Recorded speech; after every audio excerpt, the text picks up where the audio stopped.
arrived in this country with just 2 suitcases, a few memorized phrases, and my mother's bread recipe carefully tucked in my pocket. For the first 3 months, my life was a strange rhythm of night and day. At night, I worked at a bakery, shaping dough under harsh fluorescent lights, while the city around me slept. By day, my tiny apartment felt like a storage closet for the unassembled parts of my life, full of boxers, old photographs, and a deep, unsettling quiet that comes when you don't yet belong anywhere. The library wasn't even on my map, but one gray morning, I walked in simply because I craved the sound of other people living their lives. It smelled exactly how you'd imagine, a comforting mix of paper, dust, and time itself. Sunlight streamed through tall, arched windows, and behind a large wooden desk sat a woman with her gray hair in a neat bun, wearing a cardigan that looked as warm as a hug. Her name tag read, "Mrs. Moreno, can I help you?" she asked. Her voice wasn't rushed or annoyed. It was the kind that made you feel like a person, not a problem to be solved. My tongue felt clumsy, a foreign object in my own mouth. I held up a scrap of paper with my address scribbled on it. "Library card," I managed to say. She just smiled and handed me a small form in a pen. She watched me fill it out with the same gentle focus you'd give to someone planting a delicate seed. When I stumbled over the pronunciation of my own street name, she wrote it down for me and said it slowly, clearly. Then she led me to the English language section and, to my surprise, pulled down a stack of children's picture books. We sat together at a small, lamplit table. She would read a sentence and then patiently wait for me to read it back. I mispronounced simple words, swallowed entire syllables, and every mistake felt like a fresh bruise on my confidence. But when I finished a line, she would clap softly, not for my perfection, but for the simple act of trying. "You're brave," she told me, her eyes kind. "You'll be better tomorrow." Those words became my daily ritual. I started taking the early bus to the library, practicing under those soft lamps before my long night shifts at the bakery. Mrs. Moreno became my guide. She taught me how to use language CDs, how to search the library's database for recipes that tasted like home, and how to fill out official forms without feeling like an outsider staring at a secret code. But most importantly, she taught me to be patient with myself. The library transformed from a place of learning into a true community. I'd see teenagers lost in graphic novels, an elderly man passionately but gently debating history with a friend, and parents reading to toddlers who were already asleep against their shoulders. Soon, I started volunteering at Story Hour. The children's undivided attention made my mistakes feel less terrifying. They would just point and laugh with me.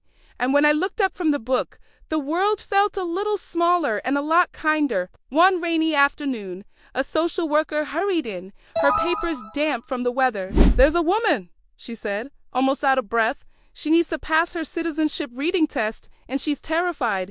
Without a second thought, I offered to help. We practiced every single day at that very same table where Mrs. Moreno had first shown me how to sound out words. The woman's hands would shake as she read, first slowly, then a little faster. Sometimes she'd just break down and cry, talking about missed birthdays and the voices of family members so far away. I'd hold her hand and tell her what I had learned.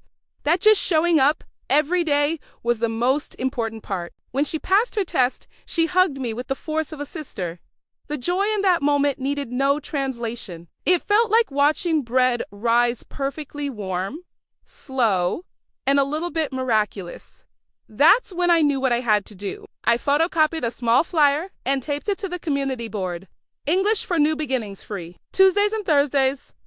The first week, 3 people came. There was a young man who needed to read instructions for a new job, a mother who would hum softly to herself while she sounded out words, and a retired teacher who just wanted to feel useful again. We practiced together, trading stories, laughing at the same mispronounced words, and handing out donated children's books like they were little lanterns to light the way. Of course, there were hard days. I once filled out the wrong form for a woman applying for a job she desperately needed. She took it harder than I expected, and I felt like I had broken something much more important than a piece of paper. I cried alone in my small kitchen that night. But the next morning, I went back to the library and I fixed it. I learned that mistakes aren't the end. They're just a doorway to learning more, but only if you have the courage to come back. Then one morning, a note appeared on the board. Mrs. Moreno was retiring. The library felt emptier the moment I walked in. She smiled when she saw me, but her hands trembled a little as she wrapped her familiar cardigan closer around her. "They say it's my niece,"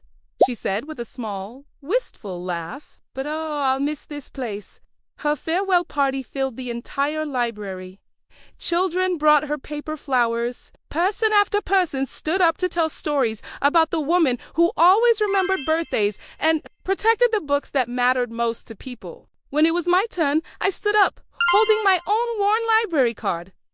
My voice shook, but I read a short paragraph aloud. By the last line, the applause that filled the room felt like sunlight through dough warm and lifting me up. At the reception, she slipped a tiny keychain into my hand.